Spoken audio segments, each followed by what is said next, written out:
My Lord and my God, I firmly believe that you are here, that you see me, that you hear me.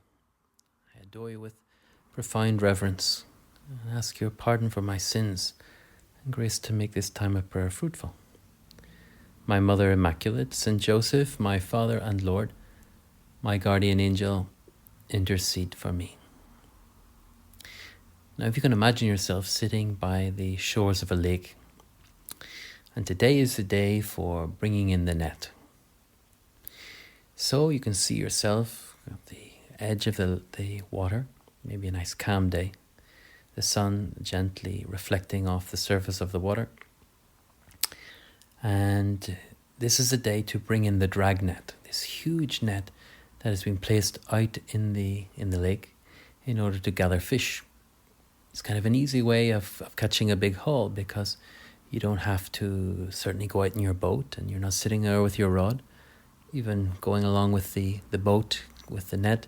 This is kind of a little bit easier. You've put the net out and you hope that this huge net, which kind of sits vertically in the water with little weights at the end of it to keep it upright and little floats at the top in order to make sure that it's going to catch anything and everything that crosses it. So you've put it there in the expectation of getting a good catch, certainly enough fish to be able to live off, and maybe even some other interesting sea creatures as well. But there's going to be a lot there. And in order to pull this huge net in with ropes on the shore, you're definitely going to need some help. So this is the parable that you, Jesus, speak to us today in Matthew's Gospel. The dragnet, the kingdom of heaven is like a dragnet that is pulled into the shore, that has gathered everything in it. And so if we can really enter into this parable and feel ourselves now dragging that rope and feeling the resistance of all of the fish and all of the things that have gathered in its mass, and certainly we're going to depend very much upon the help of others. Maybe there's somebody standing beside you on the rope dragging it in because it's heavy and there's lots of resistance, not just because of what's in the net, what's been caught there, but the water as well, and the kind of the gentle lapping of the tide that's forcing it out the other way. So it takes effort to bring this net to shore, but it's going to be worth it, because whenever you take this net in and you can feel already the pull of the weight, there's going to be something good here. And you, Jesus, explained to us that this net is like the kingdom of heaven, that it gathers everything in its midst. We think of the kingdom of heaven, a kind of a physical expression of the place where Jesus, you are reigning here on earth. It is the church. And so the church, like that dragnet, is vast and wide. It expands across the whole world, and in all times and in all cultures and in all languages. And it catches a lot. There has been a kind of resurgence this week of the strength of Christianity in the face of mockery because of what had happened at the Paris Olympics, in this kind of scene of mocking the Last Supper, and many saying, look, there are 2-point-something billion Christians in the world, and okay, I don't know exactly how many Catholics there are, but let's say there's over 1 billion. That's huge.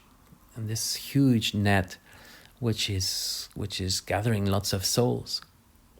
And when it comes time for the net to be dragged to the shore, when it comes time for you to see what is in the church and to sort out the good from the bad, well, that's fishing day.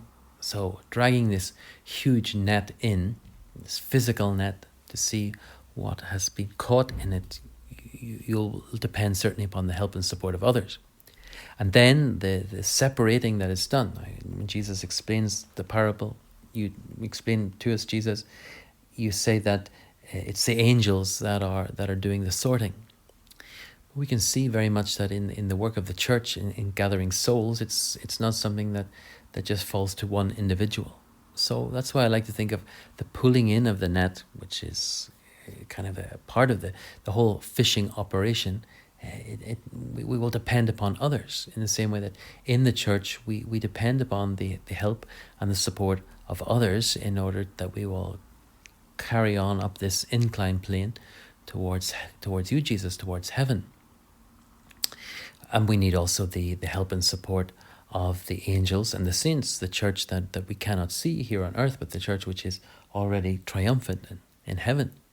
And that help and support that we get from heaven is invaluable.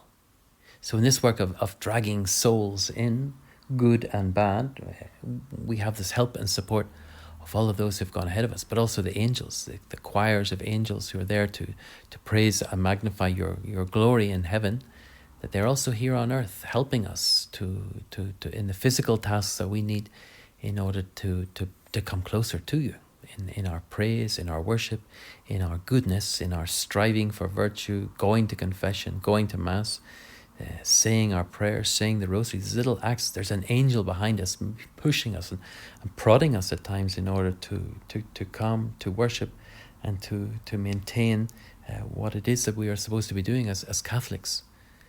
And, we can think of pulling this huge net to shore, that there's going to be a lot of good things there.